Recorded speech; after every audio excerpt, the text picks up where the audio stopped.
केसाची वाढ न होणे, केस गळणे, केस तुटणे, आलं का लक्षात, किंवा केसाच्या शेंड्याला फुट्या फुटणे, डॅन्ड्रॉफ होणे, केसाच्या इतक्या काही समस्या पुरुषाच्या बाबतीतही आणि स्त्रियांच्या बाबतीत, त्यातल्या त्यात स्त्रियांच्या आणि मुलींच्या बाबतीत जास्त लक्षात ठेवा घडून येतं. तर हे कशामुळं घडतंय, ह्याला कारण काय, तर याला एक म्हणजे आहार कारणीभूत आहे. महत्त्वाची गोष्ट मी सांगतो, याला थोडंसं स्पायसी फूड, बाहेरचं फूड, कुठे बी काही बी खाणे, महत्त्वाच्या गोष्टी सांगतोय त्याच्यावरती लक्ष द्यावं व्यवस्थित.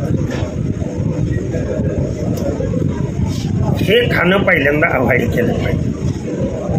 आणि जरी समजा तुम्हाला वाटलं अहो आमचे केस असे धरून उपडले तर उपटत, आता आम्ही काय इथं काय वेगळं करतो का, आणि केस काळे तर होतात नॅचरली, परंतु तुम्ही ही उपाययोजना करणं आवश्यक आहे. सर्व शास्त्रानुसार, आयुर्वेदानुसार माझा जेवढा अभ्यास आहे किंवा मी प्रॅक्टिकली जेवढं करतो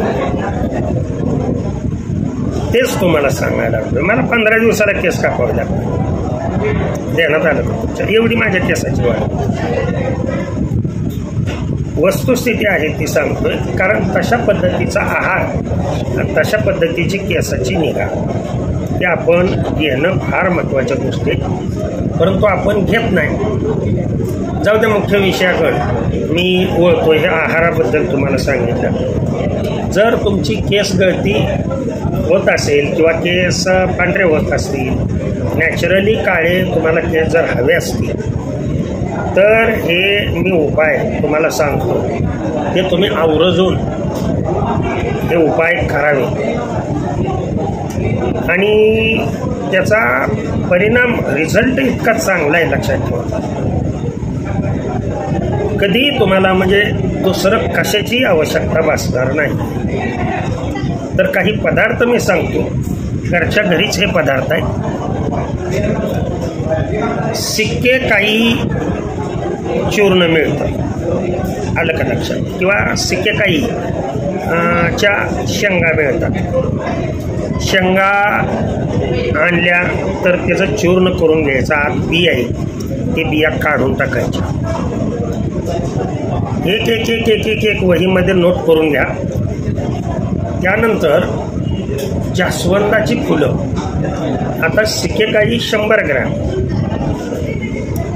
जास्वंदाची फुलं सावलीत वाळवायची. जास्वंदाची फुलं काय सांगितलं मी, सावलीमध्ये वाळवायची, उन्हात वाळवायची नाही. आवळा, आता तुम्ही पूर्ण बाद झालेली जर आवळा पावडर वापरत असाल तर ते शक्य नाही ना, लक्षात ठेवा. अगदी ताजा आवळा, नाही ताजा मिळाला तर तुम्ही ती वापरू शकता. ताजा जो आवळा आहे त्या आवळा 100 ग्रॅम, आलं का लक्षात, त्याचा आपल्याला रस आवश्यक आहे. जर तुम्हाला ताजा आवळा नाही मिळाला तर तुम्ही आवळा पावडरही घेऊ शकता. 100 ग्रॅम आवळा पावडर, 100 ग्रॅम सिकेकाई पावडर, हे पावडरीचं मी सांगायला लागलो. त्यानंतर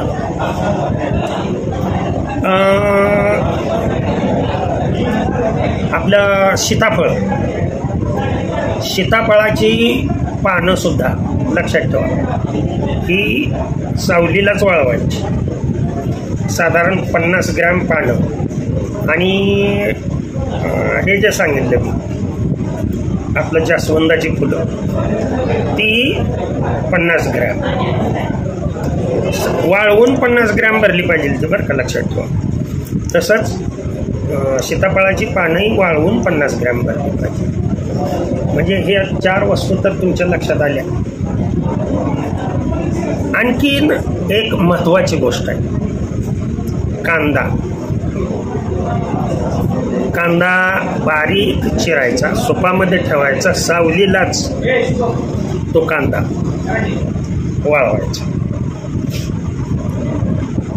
सावलीलाच वाळला पाहिजे नाही तो कांदा. सावलीला वाळवून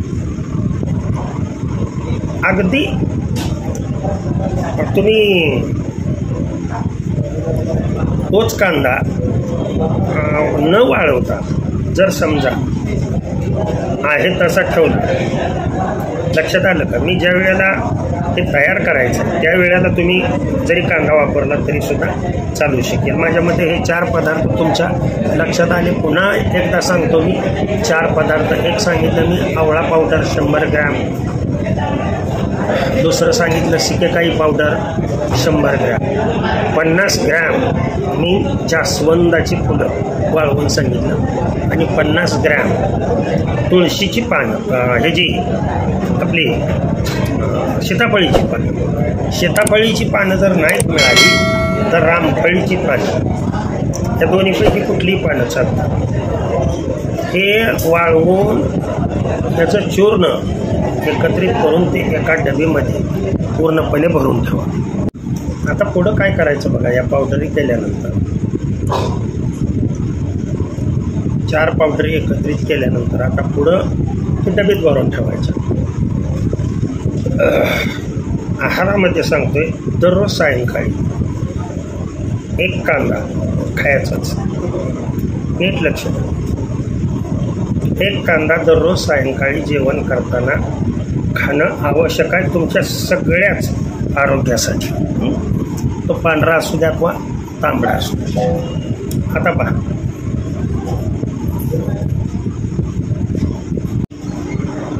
तर 200 ml खोबरेल तेल, 100 ml आपलं एरंडेल तेल, कमीत कमी 50 ml, जास्तीत जास्त 100 ml. तुम्ही खोबरेल तेल 300 ml वापरलं तरी सुद्धा चालू शकतो एका वेळेला. आणि त्याच्यामध्ये 100 ml तुमची केस किती आहेत त्याच्यावर अवलंबून आहे तेलाचं प्रमाण. हे थोडंसं गरम करायचं, लक्षात ठेवा. हे गरम करताना खोबरेल तेल टाकलं की त्यामध्ये हे 100 ml एरंडेल तेल टाकायचं आणि थोडंसं गरम करायचं. ते एरंडेल तेल मिक्स होईपर्यंत त्याला फक्त काय करा, म्हणजे उकळवायचं नाही, उकळायच्या अगोदरची स्थिती मी तुम्हाला सांगायला. आणि ते उतरवून घ्या.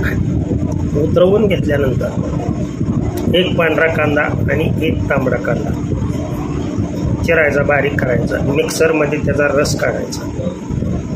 आणि तो रस जो आहे तो हे तेल कोमट झालं की त्या कोमट झालेल्या तेलामध्ये हा कांद्याचा काढलेला रस, 2 कांद्याचा काढलेला रस त्याच्यामध्ये ओतायचा. हे करायचं, एकत्रीकरण करायचं, मिक्सर करायचं आणि चांगलं थंड होऊ द्यायचं. सदैव ते हलवत ठेवायचं, लक्षात ठेवा. आणि मग जे आपण पावडरीचं चूर्ण, 4 पावडरीचं चूर्ण जे अगोदर केलेलं आहे ते आता तुम्ही किती दिवस ते वापरणार आहे. तर हे तेल तुम्ही 3-4 दिवस क्रमाने तुम्ही वापरू शकता. परंतु सलग न वापरता आठवड्यातून 3 वेळा 1 दिवसाचा गॅप देऊन तुम्ही जर हे केलं तर तुमची कसल्याही प्रकारची केस गळती होणार नाही. आठवड्यातून 2 वेळाच करा, लक्षात ठेवा. हे काय करायचं, त्याच्यामध्ये हे जे केलेलं सगळं चूर्ण आहे ते या तेलामध्ये मिसळा. तेलामध्ये मिसळल्यानंतर ते एकत्रित राहू द्या, 1 दिवस एकत्रित राहू द्या पूर्ण.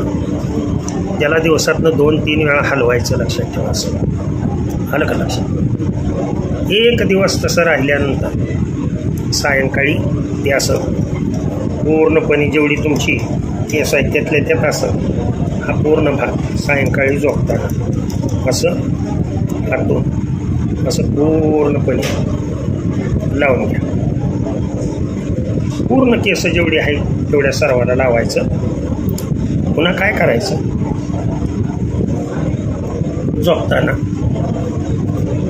डोकं पूर्णपणे फडक्याने बांधून झोपायचं. दुसऱ्या दिवशी कोणत्याही आयुर्वेदिक शॅम्पू म्हणतो त्यांनी केस स्वच्छ धुवायची.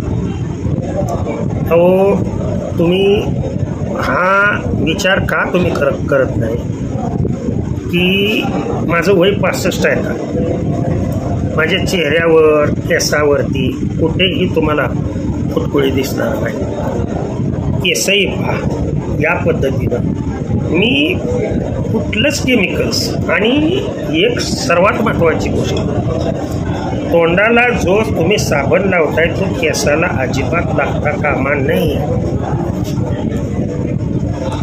तो साबण केसाला, तोंडाला लावायचा साबण जर तुम्ही केसाला लावता तर एवढं करूनही काही उपयोग नाही. तिथं शॅम्पूच पाहिजे. आणि तो शॅम्पूही मी सांगितला की आयुर्वेदिक शॅम्पू पाहिजे. अगदी सरळ सरळ साध्या सोप्या शब्दामध्ये सोपं अगदी सांगितलं. हे करा. आणि आहारामध्ये दररोज सायंकाळी एवढे शेंगदाणे कच्चे खावा, भाजके खावा, आणि एक कांदा जेवणाबरोबर खायचाच. कुठल्याही प्रकारचं तुमचं कसलेच, अगदी तुम्ही केसाला धरून 4 व्हीलरला केस बांधली, तुम्ही मागं जर असं ओढलं तर त्या केसाने तुम्ही वाहनसुद्धा मागं ओढलं. त्याच्यामध्ये सगळे पौष्टिक हे मिळतात. आणखीन एक महत्त्वाची गोष्ट केलंच पाहिजे असं काय नाही, व्हिटॅमिन ईच्या बरं का त्या हे मिळतात, गोळ्या मिळतात. तेल लावण्यापूर्वी त्या व्हिटॅमिन ईच्या 4 गोळ्या त्यामध्ये ते करून त्याचं लिक्विड त्यामध्ये पिळून ते एकत्रित करून लावलं सगळं तरीसुद्धा रिझल्ट उत्कृष्ट येतो. तर हा प्रयोग, घरगुती उपाय तुम्ही करून बघा, निश्चितच तुम्हाला फरक जाईल. ओके. रामकृष्ण हरी, विठ्ठल केशव.